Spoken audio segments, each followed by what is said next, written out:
Shalom Aleichem, Mishnah Yomi continues for Tet Tevet with chapter 15 of Yevamot, Mishnah Vav. Ha'isha shahalcha chi uvalo lemedinat hayam. A woman who went, herself and her husband, overseas. Uva, she comes back alone. V'amra met baili. She says, unfortunately, my husband died overseas, and she's the only witness to this event. Tinosev titok divota. She may, as we've explained in this chapter, she may get married based on her own assertion and even take the ketuva money, the marriage contract money. V'tzarata, and if she had a co-wife who was still at home when they went on their vacation, asura, that co-wife cannot get married. As we learned yesterday in Mishnah Dalit, we don't trust co-wives to testify about the whereabouts of the shared husband because there could be animosity there that is, they want to trip them up and cause them to get remarried. Now, in this case, the first woman might actually get remarried with in mind to destroy the reputation of her co-wife. It could happen. And it's very interesting that because of the ne'emanut, the power of believability that we give in this woman reporting about her own husband, it creates a halachic legal reality for her, but not necessarily for anyone else. The Mishnah continues, Haita bot Yisrael Kohen. If she was the daughter of a Yisrael, she had married a Kohen, was eating truma, tocha b'truma, she could still eat truma. Talking about this second co-wife who cannot get remarried. Divrei Rabbi Tarfon. That's according to Rabbi Tarfon. Rabbi Kiva disagrees. Ein zo derech motziata midei avera. This is not the way to take her out of possibly doing a sin. Only if she's forbidden to remarry. We're talking about the co-wife, not the one who was actually on vacation overseas with the husband when he died. She can't get married, and she also can't eat truma because the husband might be alive, as far as she knows. She wasn't there when he allegedly died, but he might be dead. And if he is passed away, then she cannot eat truma anymore. That was only through the zchus of her husband, the Kohen. The Mishnah Zayin expands on this theme. Amra meit baili, a woman comes back. She had gone overseas with her husband. She says, my husband died. V'achar koch met chami. And then afterwards, my father-in-law, who was also with us, he also passed away. This woman who testified on her own husband, she can get remarried and collect her ketuva.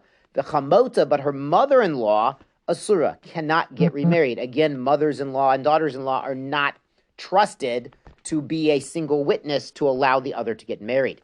Yisrael Kohen, again, if she was the daughter of a Jewish girl, had married a Kohen, tochal b'truma, she could keep eating truma. Div Rabbi Tarfon, again, according to Rabbi Tarfon only. Rabbi Kiva Omer, ein zo derech motziata midei avera. That's not the way to make her safe from a sin. I'll just say asur linasei, she can't get remarried. V'asur lechol b'truma, and she can't eat truma because we don't know if the husband is alive or dead with regards to the mother-in-law. Now, the Mishnah brings related cases to this dispute of Rabbi Tarfon and Rabbi Akiva. Kiddush achat michamesh nashim. A man married a woman, but it was one of these 5 women. Ve'eno yudaya eza kiddush. He doesn't know which one was the actual wife he did kiddushin. Again, kiddushin is the first stage of a Jewish marriage. Kol achat omeret oti kiddush. And all of these women are saying, hey, it was me who was the one you actually married. You know, all of these women want to end up with him. So what does he have to do? Noten get lekol achat v'achat. He has to give a get to every single one of these women. Umaniach ketuva, and he can put the money, the ketuva money, b'neihem u'mistolek, in front of them, and let them divide it out, sort it out. I mean, Lamaisa, he only married one woman. We just don't know who it is. So he should only give one ketuva payment and let the women, figure out who it should go to or divide out evenly. Div Rabbi Tarfon. That's according to Rabbi Tarfon. Rabbi Kiva Omer, Rabbi Kiva again disagrees. Ein zo derech motziato midei avera. This is not the way to get him out of doing an avera. Now here the avera is the possibility of theft if he doesn't pay the ketuva to the real wife, the woman he had actually married with kiddushin.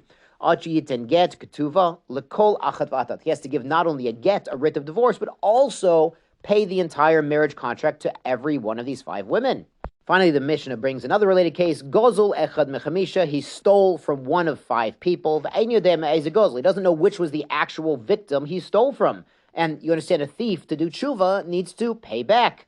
Kol echad omer oti gozul. Each one of these people is claiming, you stole it from me.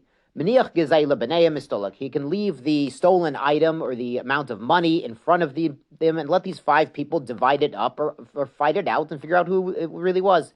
Rabbi Tarfon. Again, that's only according to Rabbi Tarfon. Rabbi Kiva Omer, This doesn't remove the man from the possibility of sin, because after all, the sin of Gezela is ongoing until he returns what he stole.